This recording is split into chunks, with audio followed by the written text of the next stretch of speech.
Hello, everyone. Mike Hurd here, your host of the Retriever Amateur Podcast. This is episode 2.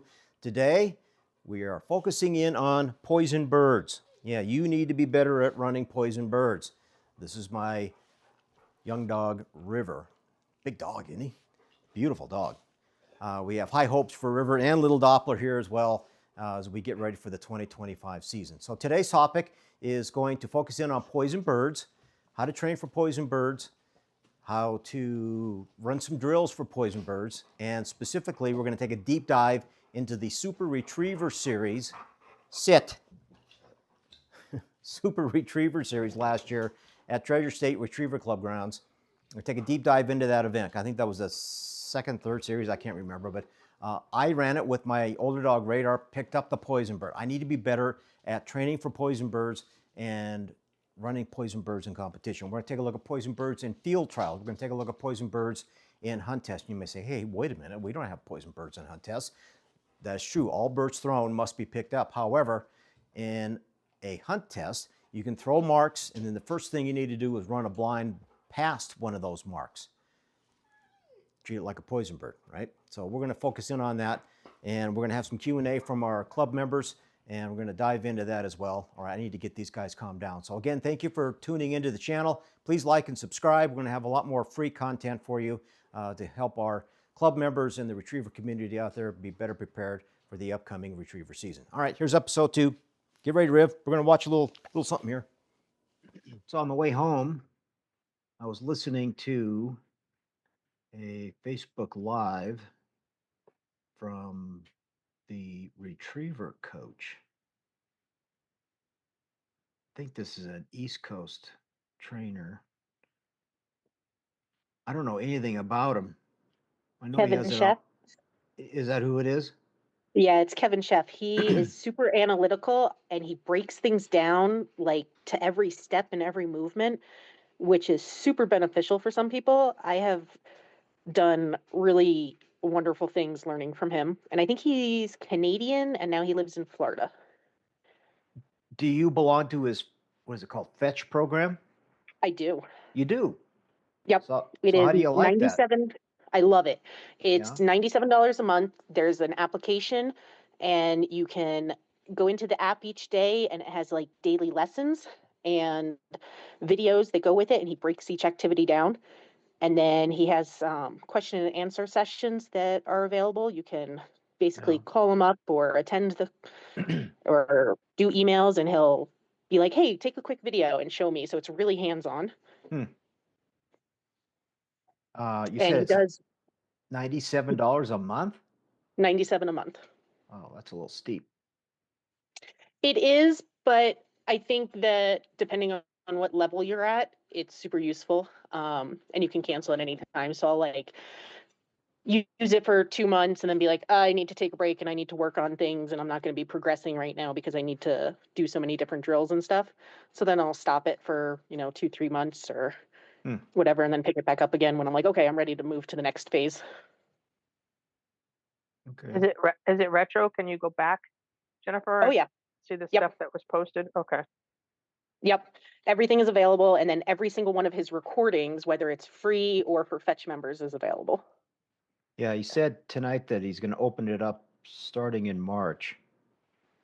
Yep. And if anybody is interested in it, we have codes that we can give people so that you can access anytime. Yeah. Oh, that's cool. That's just like when he starts up a lot of his videos again for newer folks, he'll be like, okay, since I have a big group of new people right now, let's dive into the beginning. But for people that have gone beyond puppy training and stuff like that, it doesn't really matter when you join. Yeah. Let's see, I posted it on our Facebook page yesterday. Pat Burns is opening up his, I think it opened today, his membership, which I belong to, that one. Let me find it real quick. That's like $500 a year, right? Yeah, it's like $450. Yeah. Which I thought was pretty good because, and I belong to the hunt test guy too, and that's about $400 a month or $400 a year. Right. So what I like about Pat Burns' stuff versus the Hunt Test Guide. Pat is all about training. He's got concepts and free stuff, and like we just went through the month of December on how to create a training plan um, for the next 7 days, next month, next 6 months, have goals, etc. And the big thing he likes to do after the first of the year is do a land tune-up drill. And he went through his land tune-up drill process and what he does every year. And I'm chomping at the bit to get back out and start doing stuff like that. So it kind of gives me ideas on where to start training again once I start to get back out there. Now the Hunt Test Guide, I really love that too. But the best benefit I get out of that is the Q&A Zoom calls that they have a couple times a month. You know, their little videos that they show, their little training setups. They're okay. Um, I think if you tie that into the seminar, that advanced seminar video, yeah, those are additional cost. yeah, that might make a little bit sense. But it sounds like Pat Burns is going to go back down to Salt Lake next year. Yeah. I saw that too.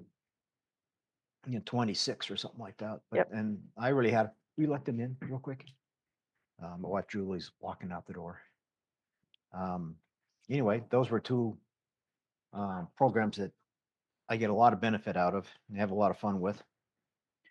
So, and I know, again, this Retriever Coach was one that I don't know very much about, so I'm glad, Jennifer, you piped in. But the other one, I don't know if anybody belongs to it, but it was dirt cheap, was the Freddie King. Yeah. I think that's like $60 a year or something like that, but I have no idea what's involved in that. I think Freddie does a lot of the basic stuff. He really goes in deep dive into some basics. So somebody just starting out, it's a good place to start. Yeah. And yeah. Well, I'm not going to wait too long. Let's just jump into it. Let's see. I'm going to share a couple things here first. And then we're going to get some Q&A with Kerri because I'm dying to hear what Kerri about the SRS judging it, etc. So the topic I wanted to focus on tonight was on poison birds. We kind of touched on this a little bit last week. Poison birds, for those of you that don't know what a poison bird is, it's just that it's a bird that's poisonous to the dog. If the dog picks it up, you're gone, you're done. And the field trial level, that is very much so the case. It's a bird that you're not going to pick up, but it's a bird that's influencing a blind, for example. And I judged this open up in Ronan. God, this was about 5 years ago. See how smoky it is? Look at that image. See how? Can you guys see that? Oh yeah. There was an air quality alert, and there was a health hazard. We're out there running a field trial. The hell with the smoke. We're going to run. Well, I thought that was typical for dog people. Doesn't matter what's going on. We're gonna run this field trial. Poison bird sets up this water blind. You can see a gun station there in the middle. Very difficult blind. But what I love about field trial blinds versus hunt test blinds, especially in a poison bird environment, is you can see the dog thinking on the way out there. It gives you lots of time to handle, for the dog to correct itself, to make better decisions. If they're not going to, then it gives you a little extra time to work on it, on completing the task at hand. Where in the hunt test side, you know, they could snap offline and boom, they get that poison bird and you're out. But again, this is an example of a field trial blind. And anybody have any questions about that? What was the distance from where your poison bird landed to the line? Yeah, so that guy threw a pretty big throw. He probably threw that bird a good 30, 40 yards. Oh, so you had a good distance. Yeah, it was a good distance. Yeah. So, and this is where we want to wade into the weeds here with the SRS because the distance is well, a few feet versus 30 or 40 yards. Yes, it is. So, and again, I shared this briefly last week. You don't see poison birds in hunt tests. Poison birds, everything thrown in a hunt test is picked up. This is an example of an AKC test. Mark number 1 and mark number 2 were thrown, and the first thing you had to do was run blind number 1. So basically, you had to kind of think of this first mark as a poison bird because you had a handle beyond it. If your dog picked it up, you got a 0 in trainability on the blind. Now, Margot, do they do anything like this in the HRC side? It seems like they always run marks, and then after you get done with the marks, you always run a blind. Well, in HRC, you can have all the birds go down, and the judge can designate that you pick up the blind first. They do. They can also designate the order of the pickup, where an AKC can't. Oh. So, but we don't see it much because we have judges that don't know how to judge it when they do it, because that changes that whole area of the fall, and you gotta give them a little more leeway. And we have judges that just they can't comprehend that. They just want to. They have their very distinct area of the fall, and if the dog doesn't make that, then it becomes a big issue. So, what about at the Grand? You won't even get into that. It is because there's so much writing on that. It's pretty much, you'll have, you might have outside, middle bird. You might have around the horn, right and left. You might get your diversion thrown. Your diversion is usually thrown on water, and it's usually on the return of the last mark. They don't get into the middle of it too much because there is so much writing on it, because there's so much stuff going on. So, so at the Grand, you'll never see them mix a blind aim with the marks. Not typically, no. I've never had it happen in all the years I was running it. The one thing that I can tell you about judging the Grand is the Grand is judged at a field trial standard. Your dogs are running on shorter marks and shorter blinds, but the standard, it's a field trial standard, and it's a 0, 1, or 2. And you can ride that corridor, but you're going to come out with a 1. Yeah. You ride the edge of the corridor, you're going to come out with a 1.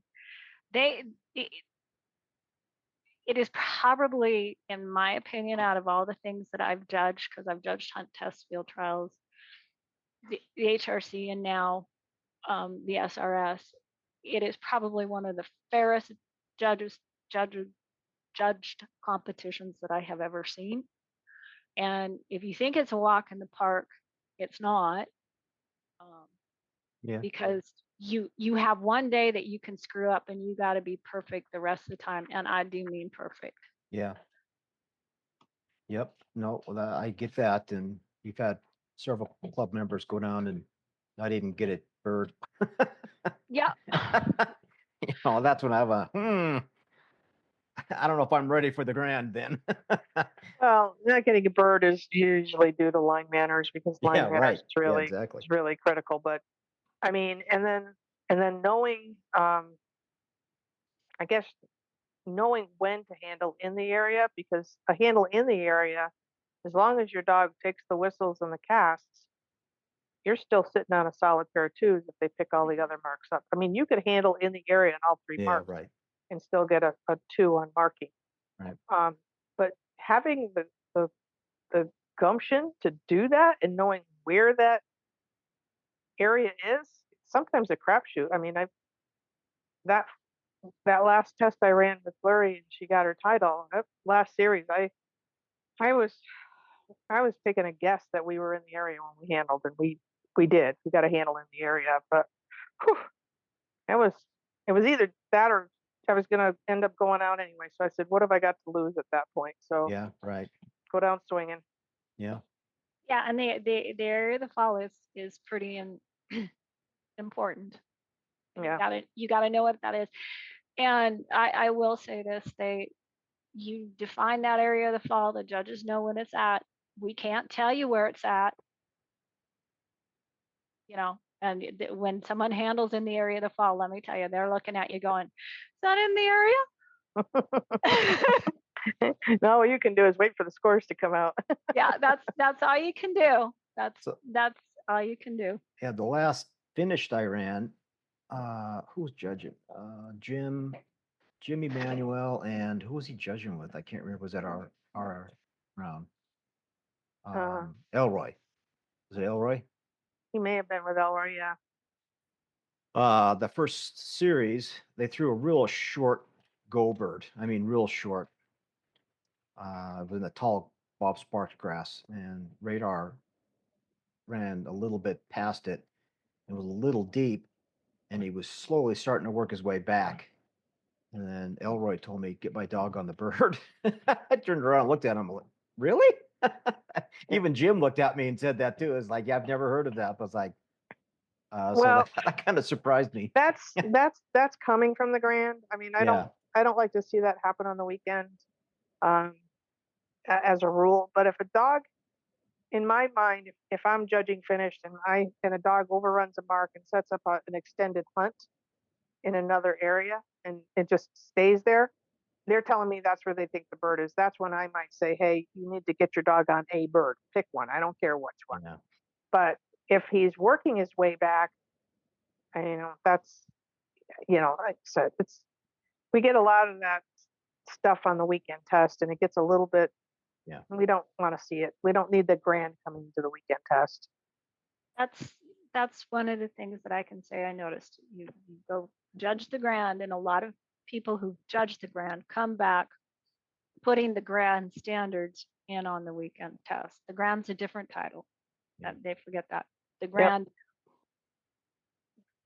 The Grand is the creme de la creme, and so it's judged more difficultly.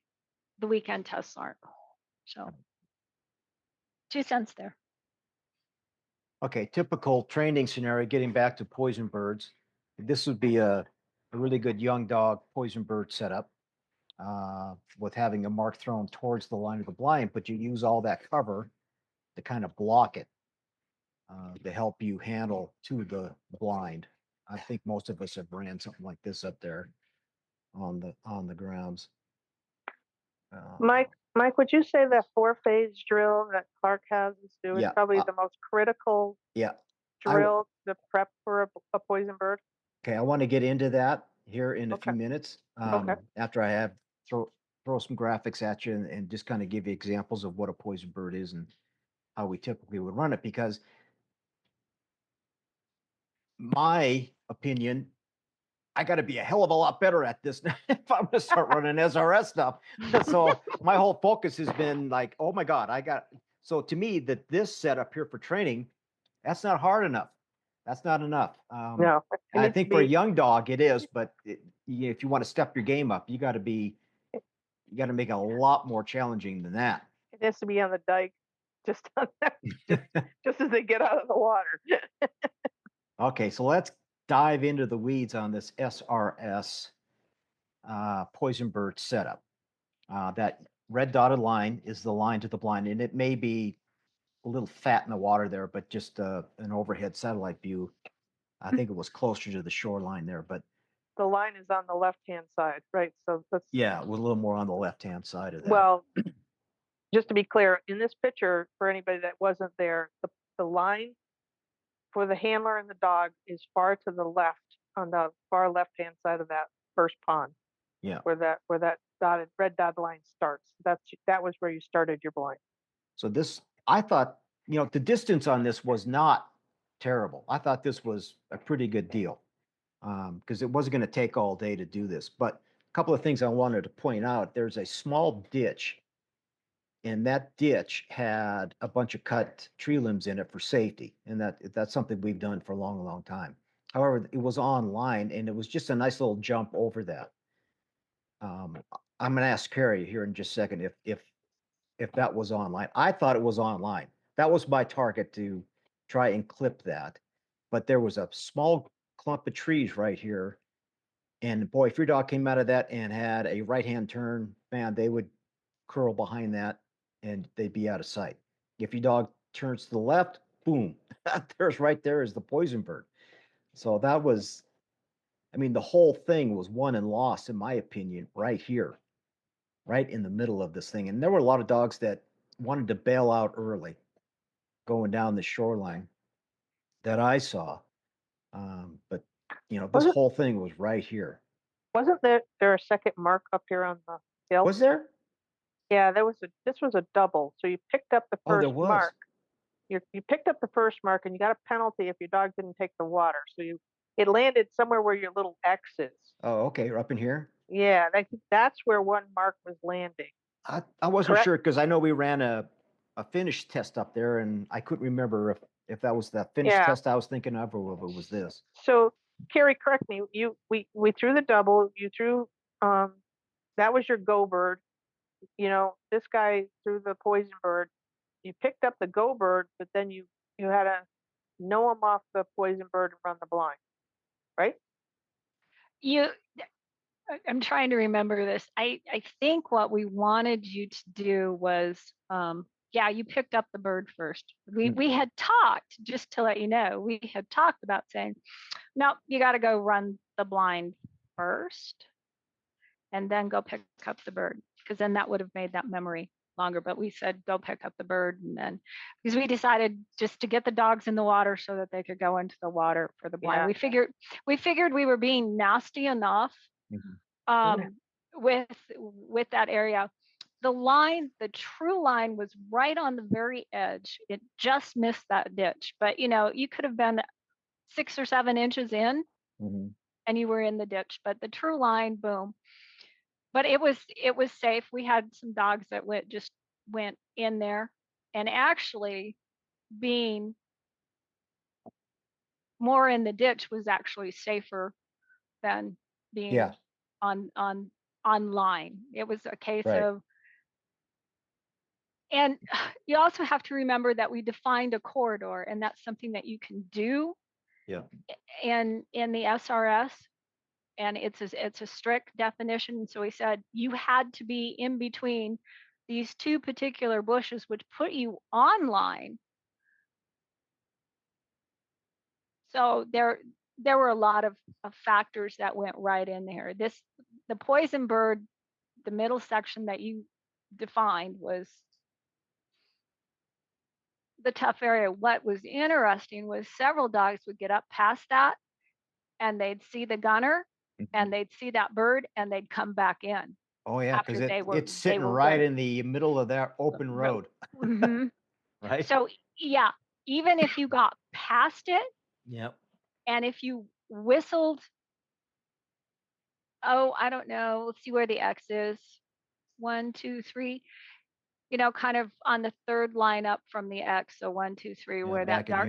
Yeah, up a little, go up even closer farther? to it, right there, right in there. If dogs were stopped in there, they had this perfect view. And because a lot of too far. Yeah, well, what happened was because it was so close to these trees, sometimes the dogs would curl around behind the trees, and the handlers were going, I don't want to lose them. So they'd think this was a safety whistle. Should have let them go. And then they saw the bird, and that's where Christine had so much trouble. Yeah, that's where she got all messed up. And Jim, the one gentleman who won the amateur part, that's where Steve kind of got hung up a little bit, but they were such a good team that Steve listened to him. Whereas, so that there was another trap up in there, given the fact of where you blew your whistle, because nobody wanted to lose the dog around the trees. Yeah.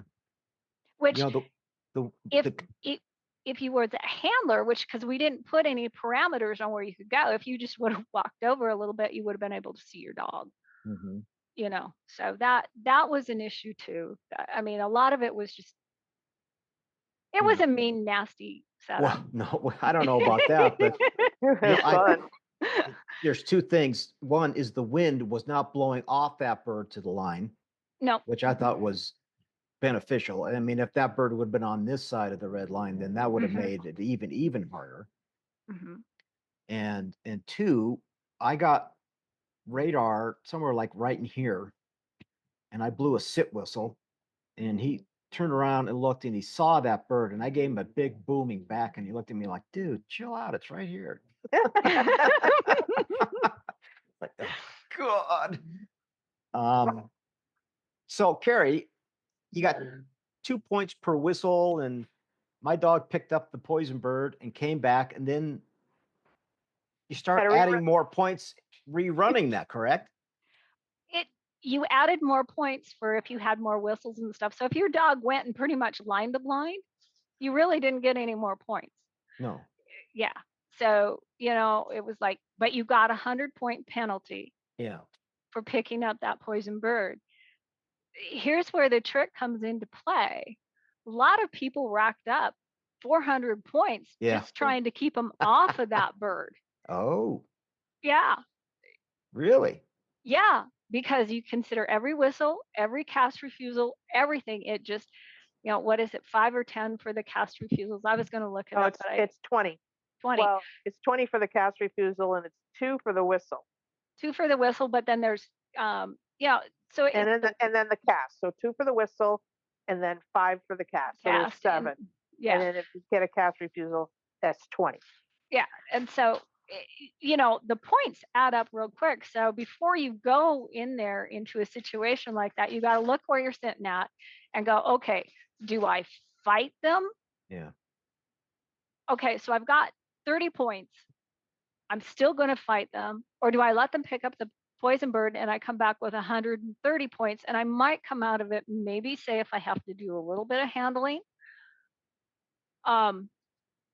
you might come out with 180 and you probably would have made it into the next series. So, but that was last year. Yeah, that's last year. I'm pretty sure this year. I'm pretty sure this year, if we pick up that poison bird, it's automatically a DNF. Did not finish. Yeah. But they're out. Yeah. Which that's why they call it a poison bird, right? Because if your dog picks it up, you're pretty much DQ'd. Correct me though, I couldn't remember because my dog picked up the poison bird, so I had to come back and rerun the blind again. They didn't put another bird out, did they? No. Okay. No. That was the part I couldn't remember if they did that or not. No, you were still mad about them picking up the poison. Oh, I was mad. And trust me, I've been training for weeks on poison birds, and I was so disappointed. But Ray looked at that and said, "Chill, dude. It's right here. Just chill." It truly was like golfing with dogs. I mean, when the dog picks up, the whole crowd goes, "Oh!" Yeah, like so. Do you have the 4th series too? I had the what? Do you have the final series where there was? No, I didn't. 3 poison birds out there. No, but this will give you an idea. I mean, that red X is where the bird was, and this tall. And these aren't very big trees, but it's big enough to a dog would disappear. So I mean, that's tight. That is tight. I think we were over to the left further, Mike, as well. Well, I mean, where I'm taking this picture, it was not for that blind. You can see Doppler out in the middle of the pond there. We were throwing bumpers out in the middle of the pond to teach him how to channel down a pocket of water. So Kerri, I think there was a mat. We were to start the test on the mat because that right-hand mark was thrown up on the hill, and there was a 20 or 25 point penalty for skimming the water, not going into the water. I forget what it was. I think it was there was a penalty. Whatever it was higher. It was higher, so you had to tell us about it. Whatever that was. Anything over 20 points, the judges have to tell you about.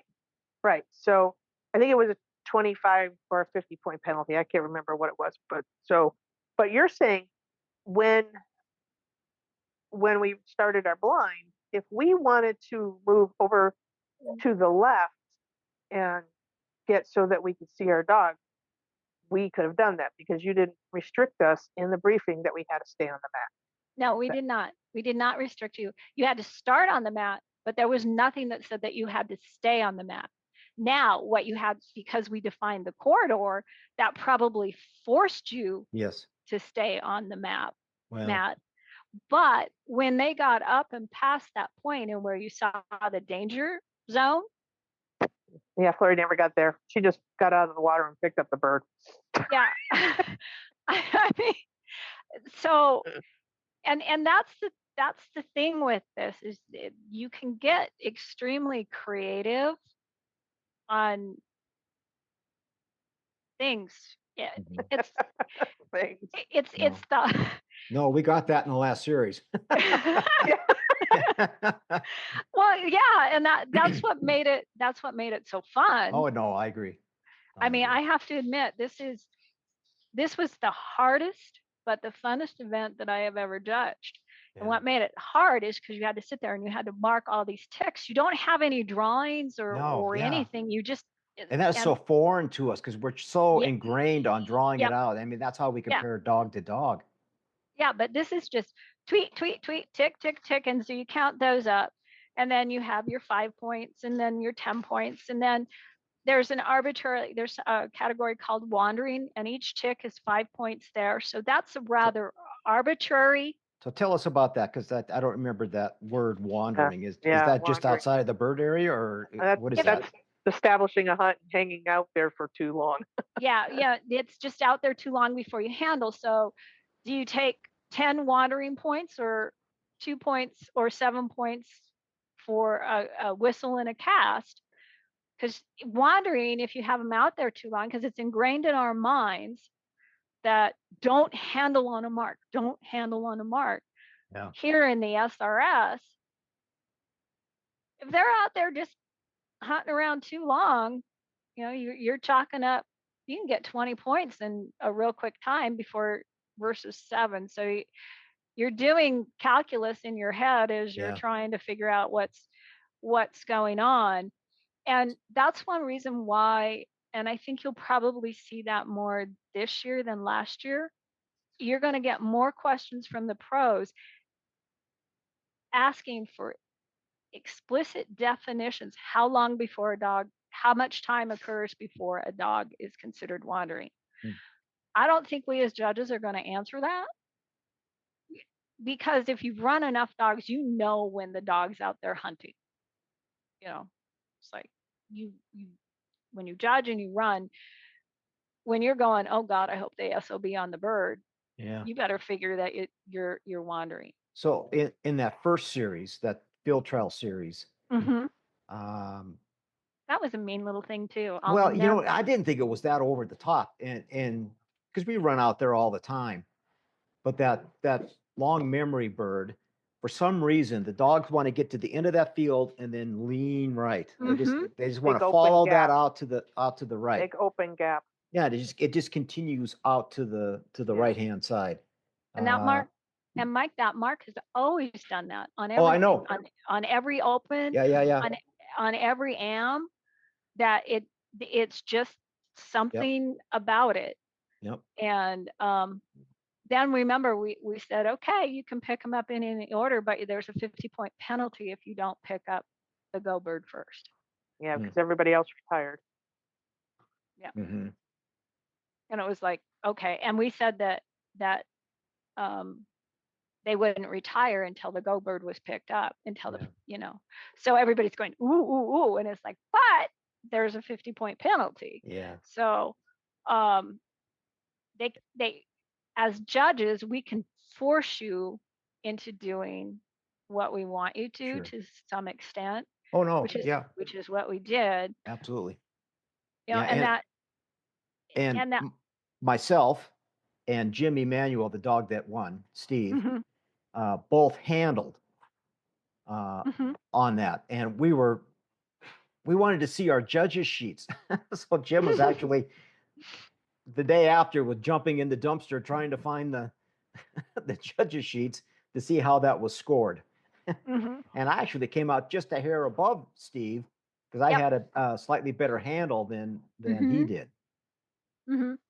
But if I remember right, his second series was almost picture perfect.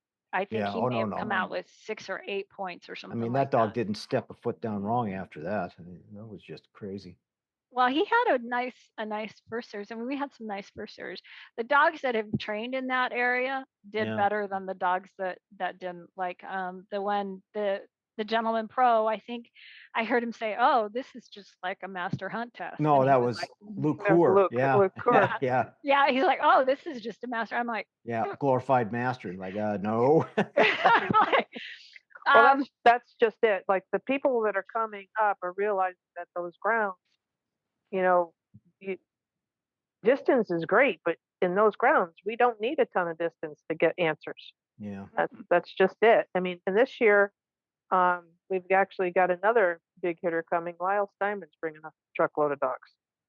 Oh, yippee skippy. Well, so he says, but we'll see if that actually happens. Well, Is Lyle or is well, Clark? He's sending Clark to Kentucky. Clark just told me this the other day. Stephanie has never been to Montana, and so he's bringing his wife because she wants to go. So he is coming up and he wants to give it a shot. And then he's sending Clark to the Kentucky SRS. They're trying to divide and conquer and try to hit, because there's a Kentucky SRS the same weekend as ours. Well, that's going to interfere with your seminar then. Well, that's why Clark and I are trying to bounce around some other dates. He can't come the weekend before because he'll be training for the SRS in Kentucky. So I'm thinking of having him come up and do the seminar the 5th, 6th, and 7th of July. So that's like Saturday, Sunday, Monday. Oh, that'll work.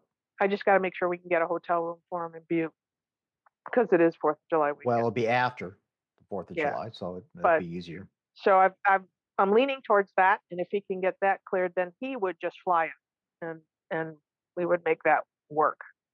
We'll figure it out. So let's get back to the poison bird, because I see Lisa Newton, and I saw Bill briefly. You guys still on?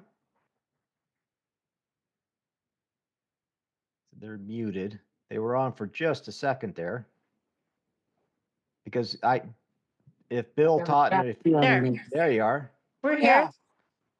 There you are. So hey guys, how are you? Good. Great. Hi, Bill. Hi. So Bill, we're talking about poison birds, training for poison birds, and one of the drills that we run all the time is your poison bird drill. Mm-hmm. Yeah. You want to walk us through your poison bird drill? I got a graphic of it up. Yeah. So it doesn't have to be a real long drill, but what it's designed to do is it's designed to instill a switch in your dog. And when you send for a mark or you're running a blind, when you blow the whistle, it just is designed to improve your control. And what the drill, as you see it here, starts with the blind is the red line, and you establish the blind by just running the blind. Yep. And most of the time, I put out a white disc to make it a little easier for the younger dogs. And you establish the blind, and then the next step is the gun station gives you a dry pop. Yep. Which again gives you the opportunity with the younger dogs to do some handling and establish the line that you expect them to take on the blind. Yep. And then mark is thrown angled back from left to right towards the blind. Yep. Which is a fair distance beyond. And that gives you the opportunity. You send the dog for the mark. And I usually tell the dog to mark when that mark is being thrown. And then you stop the dog either closer to you or closer to the bird, depending on their ability. And you handle directly away from the mark and then back to the blind. As the dog gets more and more confident and they learn what the drill is and what they're supposed to do on it, you can give almost any cast away from that mark and they will turn and go for the blind. Yeah. And then if the dog is successful at that, you handle away. You do not burn for cast refusals, but you would correct for a whistle refusal. So if the dog, you blew a whistle and the dog continued to go and get the mark, you could correct for that very lightly. But the usual thing is to walk out there, take the bird from the dog, establish control at a closer range, cast them away from it. And then it's very important in this drill to always pick up the mark. Always, even no matter how much trouble you had casting them away, you always then send for the mark and have them pick it up. And the mark becomes their reward for having left it. Then you move on with it and you throw a bird across the line to the blind. You again send the dog for the mark, and on that one I usually say easy, and then cast away to the blind. And if you're successful on that, so now you've used a right hand cast away from a mark and a left hand cast away from a mark. And the dogs get really, really smooth at this. And then the last step is to throw a mark again across the line, tell the dog to leave it, and then try to get the line to the blind. And as in the beginning, they will, of course, hook towards the mark. But as they get more and more advanced and you're establishing that switch, they'll just automatically leave the mark when you say leave it and head for the blind. Is that Yeah. pretty understandable? Yes, exactly. And I gotta tell you, you're gonna laugh at this. I pulled out my DVD drawer and I found my VHS tape of your poison bird drill. And I'm like, oh God, I don't have a VHS player anymore. I'm trying to figure out how to play this, and I finally found one, and I did watch it, and that's exactly how on the video is how I have it laid out here on this graphic. So how often, when you were training for field trials, for example, how often would you run this drill with your truck? Probably until they get really good at it, once a week. Really? Yeah, I think And that. in fact, Lisa's making a choking sound because we actually did a poison bird drill yesterday Really? Oh. in training. So with- Bill, a question. So when you're casting away, when you're teaching this, are you using a verbal along with your cast? I would use a verbal if I needed to, but I would try to get away without it. Copy. Gotcha. And Thank you. And the reason for that is because you don't want the dog to become dependent on your voice before they take a cast. You want them to be able to do both. Right. Okay. I understand that. And in your video, Bill, if the dog actually picked up the mark, you just walked out there and took it away from him and dropped it behind him and then walked back and then cast it to the blind again, right? Yes. I just take the bird from the dog, flip it back to where it's supposed to be. And then I back away from the dog just a short distance and cast away from it. Yeah, so there was no big heavy e-collar correction if they picked up the mark.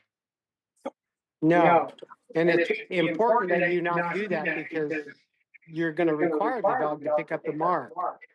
And if you heavily correct for picking it up when you don't want it, you will definitely run into a problem with getting them to go get it later. Yeah. Are there any other drills that you run to help with this concept besides this one? I actually do a 3-blind drill too. Okay. And in the 3-blind drill, there'll be a fairly wide blind behind the gun station. And then there'll be another blind very tight behind the gun station and one under the arc of the mark that the gun station is throwing. And with the young dogs, I'll have them pick up the mark and then run the blinds. And with the more advanced dog, the mark will be thrown. They'll be asked to leave it, run the 3 blinds, and I start with the wide ones so it's easier for them to leave it. and then run the blind right behind the gun station and then the one under the arc. And they get, again, very proficient at that. And then, as you know, Mike, I'm a big believer in the use of visible marker aids, and I will usually run this with a disc Mhm. so that the dog can figure out the concept easier. Yep. Yep. That is the one concept that we have passed on to every Treasure State Retriever Club member.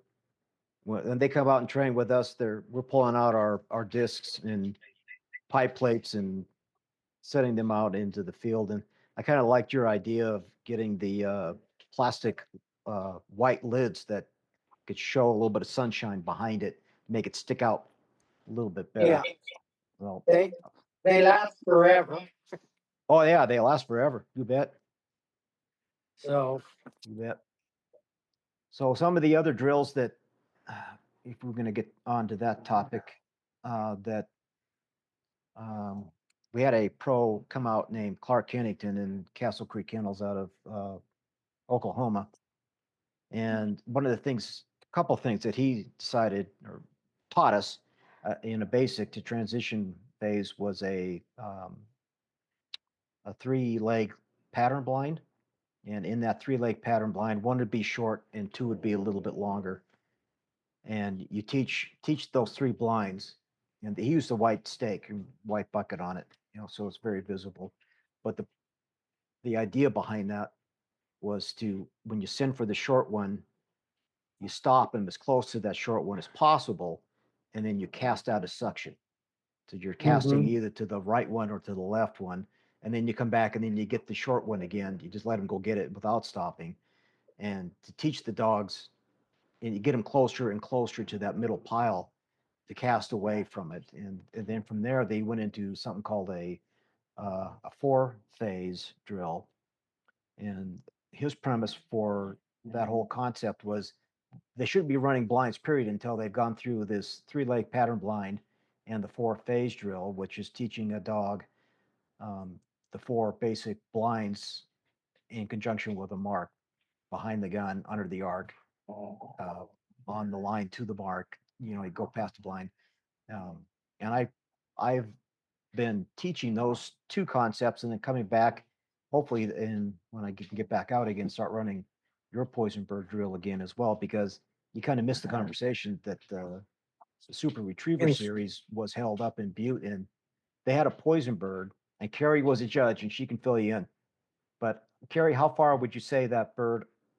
It landed up on the tech ponds, but it landed right in the middle of the road, and we were using birds. But I think that bird and the line to the blind was probably 10 feet. Mike, can you bring up the drawing again? Yeah, Wow. I can. well, I don't know. Most of you people know Jim McVie and his dog JJ.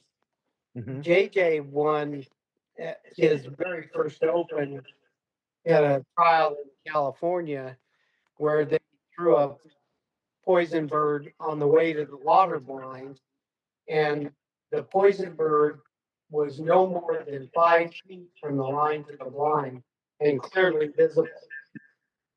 And I told JJ to leave it and sent him.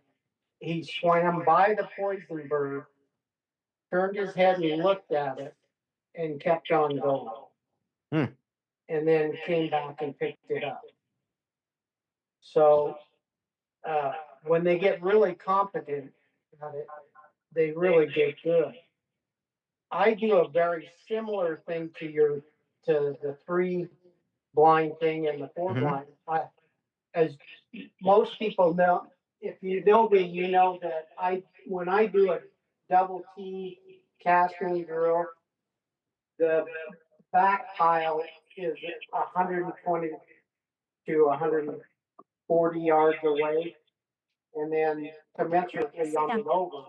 And so when I have a dog that I'm teaching to do leave it marks or pick up a mark and run a blind, I will throw marks in the double T once the dog is very competent at it, so that he first starts learning to do a multiple by picking up the mark and running the blind at that time. And then also learns to cast away from the marks. Yeah. You know, the other drill that I run all the time with all my dogs is your 2 mark 3 blind or 3 mark 2 blind drill. Yeah, that's an invaluable drill because it's so versatile. You can change it for any level of dog, including a derby dog. Yep. I'm looking at their testing. That Yeah, pretty. Who's that on top of the blind?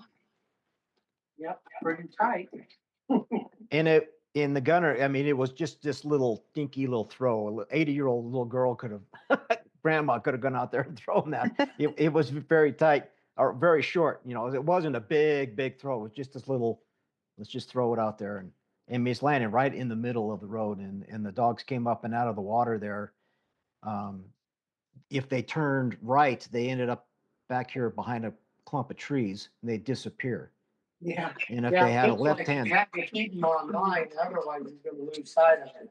that's right. And like Kerri said, even though they would stop them back in here, they thought they got deep of it, and they could turn around and see the gun station sitting there, and they could see the bird, and they tried to come back into it, you know, Yeah. when they needed to go back and not come forward. So it was one of the hardest poison bird I've ever ran. Wow. Well, it looks like it would be very dirty. Yeah, and it wasn't a long blind by no means. It just this middle part was certainly, you know, the meat and potatoes of the whole Difficult. thing. Yeah. Yeah.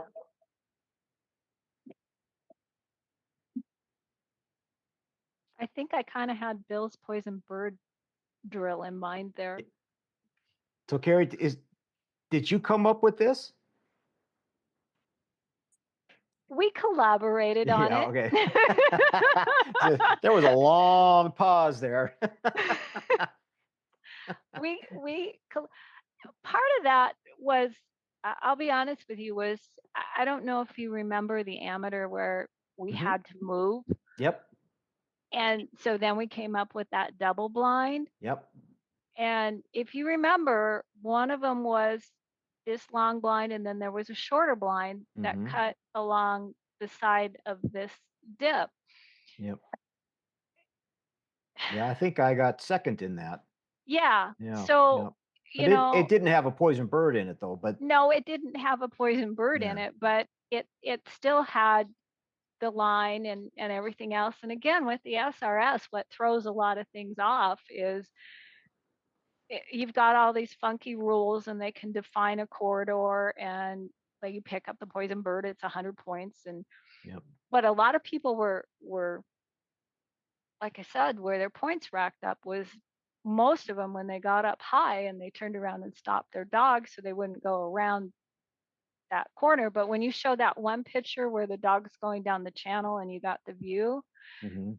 it wasn't as Nope, not that one. not that one, no. You find it. Where did it go? I mean, I'll be honest with you, I think Bill probably would have looked at that and gone, yeah, okay, Kerri, here we go. Oh, wow. Yeah. um So again, ignore the dog swimming down the channel. This was just Mhm.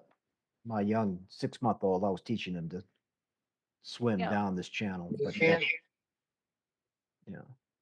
And once about where they got in, where they people thought they were even going to go behind those bigger trees, that's where Mhm. they'd stop them instead of, they wouldn't move off the mat. There was nothing that said they had to start on the mat, but they didn't have to stay on the mat. Yeah. A lot of it, I know when I was running blinds, real tough blinds, it's kind of a head game and you start overthinking things. I think a Yeah. lot of people, the poison bird just scared a lot of people. And again, not understanding how the points rack up. said it was the funnest thing I've ever judged, but it was one of the hardest things I've ever judged because Yeah. the last two series are like wild card series. So you combine hunt tests and field trials together, and Yeah. you can throw in some actual hunting scenarios. Like the last series was more hunting with the hunt. Hunt savvy. Yeah. Hunt savvy. savvy. Yeah, it's So when I ran this blind, Bill, I'm going back to my training days with you, and I'm going, okay, where's the obstacles? Where's the hazards? Yeah. Which way's my dog turn? Which way's the wind blowing?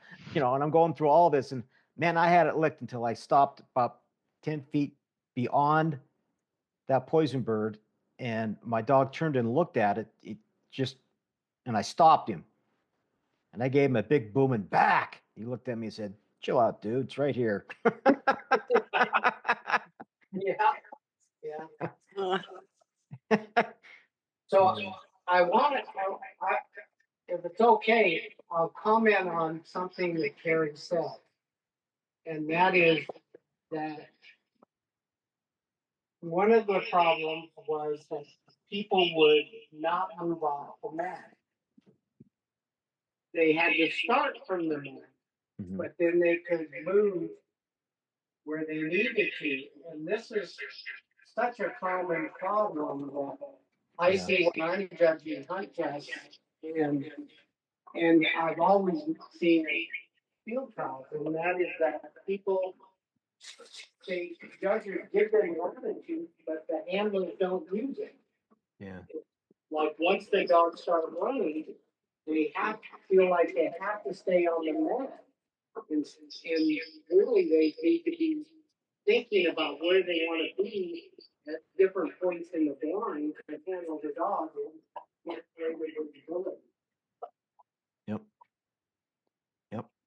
now in the SRS. I will say, if they tell you that you have to stay on the mat or that you're going to get points if you go off the mat, then you're kind of stuck. Then you do. Yeah. That's. I mean, if they tell you that, then you have to you should be doing what the judges are asking you to do. But in most instances, there's a fair amount of latitude about where you have to be when you're running. And there's some huge advantages to not standing right on the ball. Yeah. Yep. So, and when I'm trying to get my two young dogs ready for this year's SRS,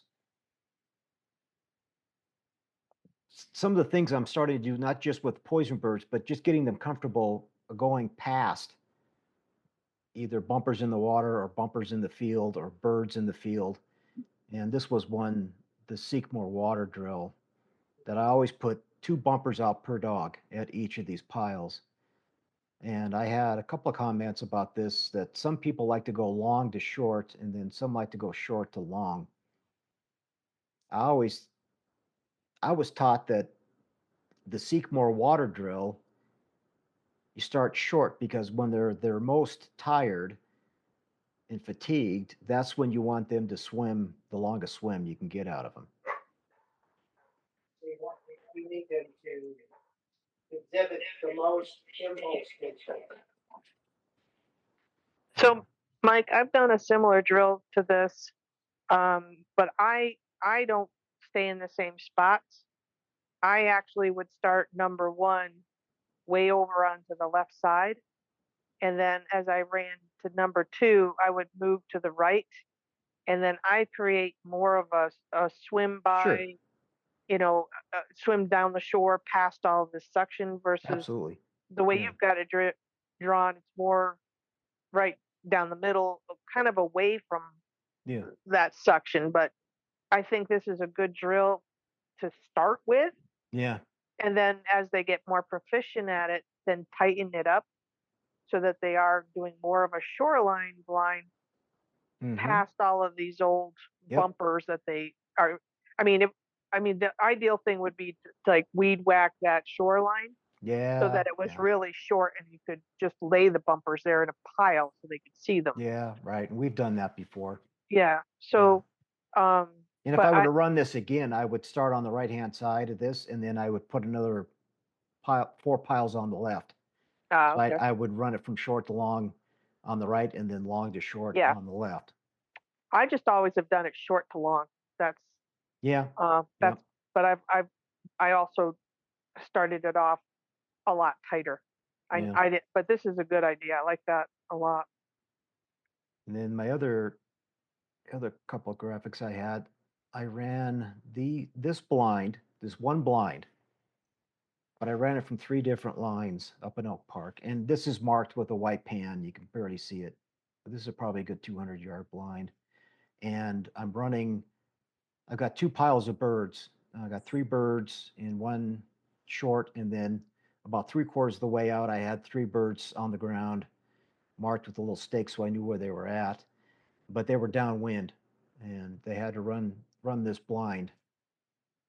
So I ran that with, so gosh, I think Doppler was barely a year old, a little over a year old, and I think River was a year and a half when I ran that. But then I moved over. Let me grab that one. So that was the first line, and then the second line, or second and third line. Second line was between the 2, and then the third one was 2, but it was tighter to the 3 dead birds that was about 3/4 of the way down there. And I added this jump obstacle on the hay bale. So I think this can help with poison birds, or just getting them used to going past something they smell and learn to recognize that no, that's not it. How did you, um, like, Mike, if you started to see them check up, like, we've all seen that tail cracks and it goes up and they're telling you they want to pick up. How were you handling it? Were you just doing a whistle, sit, and then a silent cast away from it? Um, how would, or, did you have to move up to shorten it? No. But, because you established the blind, but if somebody was teaching this, would they shorten everything up? Would they move up? And what I like about this is that white target, they understand that white target. They know that's where I'm asking them to go. If they stopped short and started to wind one of these dead bird piles, I would sit them down. I try a silent first, and if they didn't go back, then it'd be a nick in the back. Okay. I'm not trying to put too much pressure around these piles of birds that are sitting here. I'm just trying to get them to go back to that blind. But would you throw, when they finish this all? I mean, some dogs just thrive off of this stuff, but we know some get very worrisome. Would you turn and do like a mark off to the side, just to kind of a pressure release? if I needed it, sure. Okay. Yeah, but my 2 young dogs have never really needed that. I mean, those guys are firecrackers. I mean, they go and they want to go. Well, yeah, I've never had a problem with going. they're on crack. But we do know there's worriers out there, right? They're like, oh, I don't want to screw up. Well, that's all I had for tonight. I was going to leave it open to some Q&A, but I don't know, since we got Bill on the line, and I don't know if David had anything, or Margot, did you want to ask Bill? No, I mean, I'm chomping at the bit to get going here. Yeah. I have no idea. I think I got that Tyler Stratman. Are you, Ty? I got a TYR. I'm not sure if that's him or not. But if you guys have any questions, then, fire away.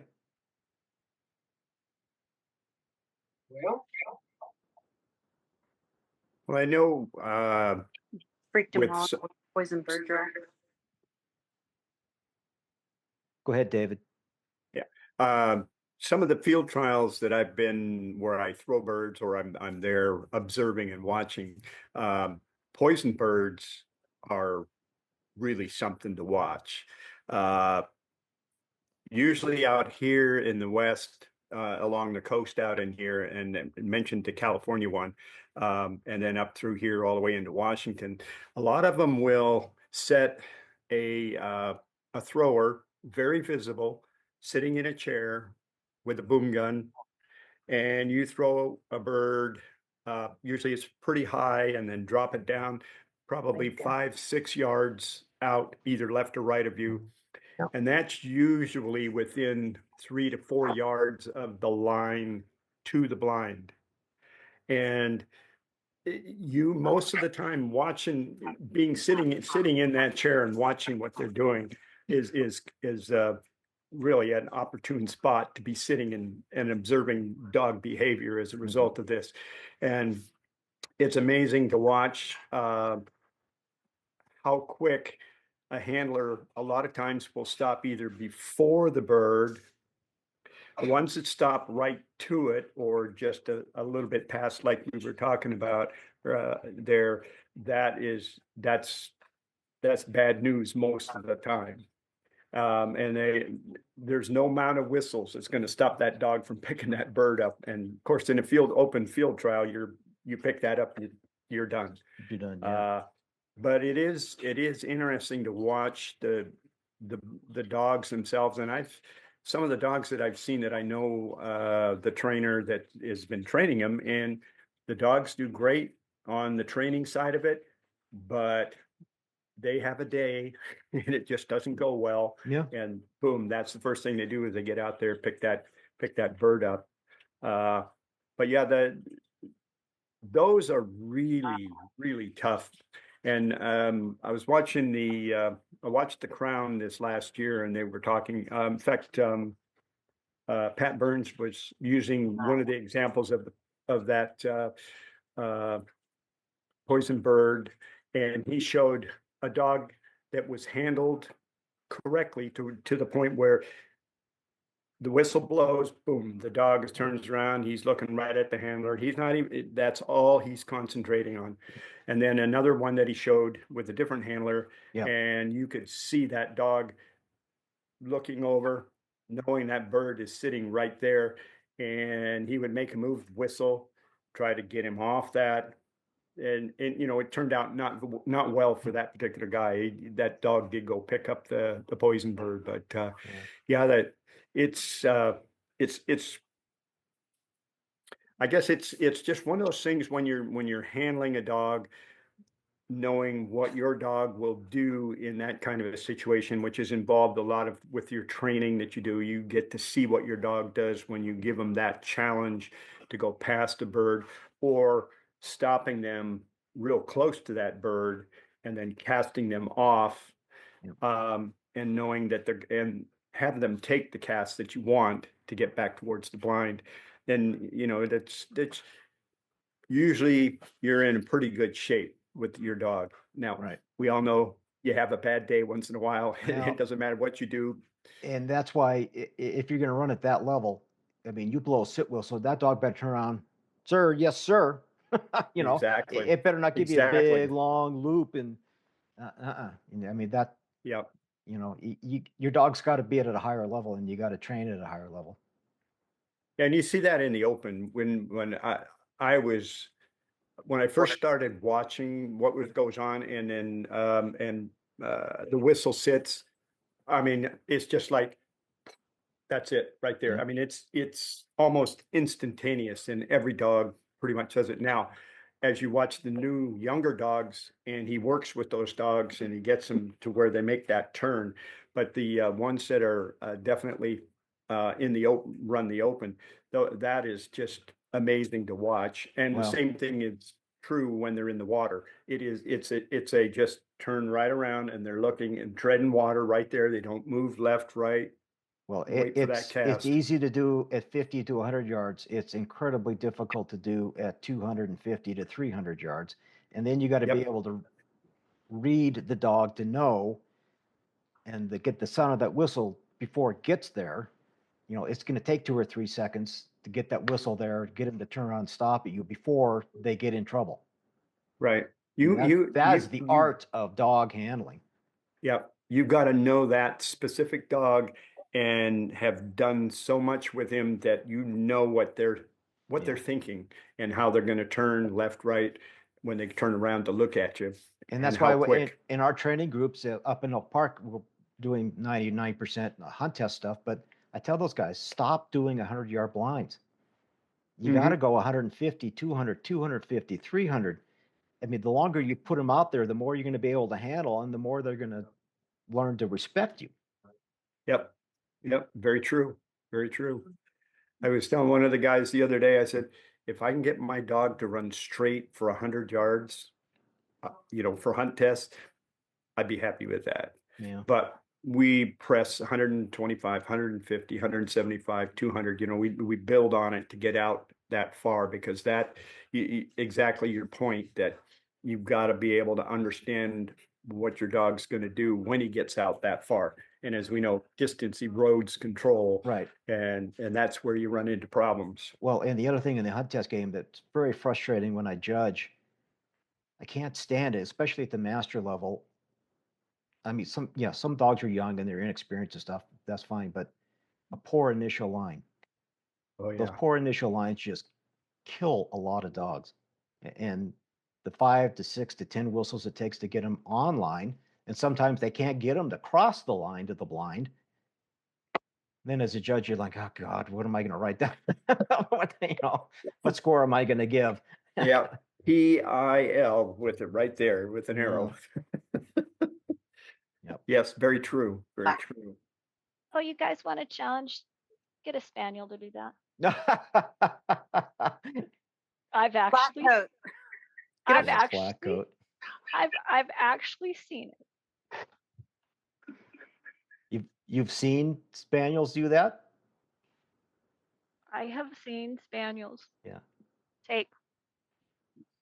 Go off 200 yards on a blind. Yeah. I've actually judged some really, really nice spaniels. Yeah. But I mean, this was an English field cocker. Yeah. It was like, Little bugger. well, number one, just trying to see the little bugger in the cover was something. But you don't get those very often. But yeah, but it's a challenge. That'll grant you patience with your labs. Yep. Bill can correct me if I'm wrong. Yep.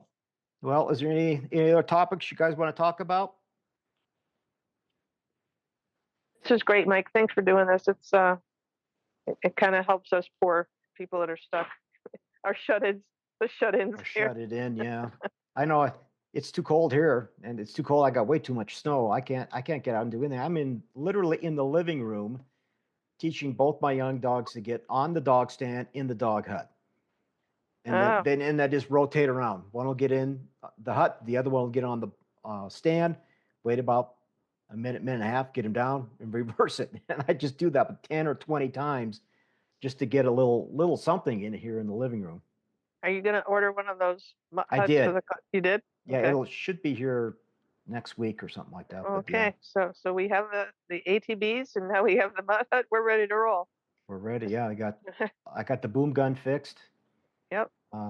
No, we got the decoys. Anything else, Kerri, that you want? When bales of hay? No layout blinds. No. Layout No. Well, you can't have honor. You can't do the honors in the SRS. But No, that was right. Yeah. that was still one of the funnest things.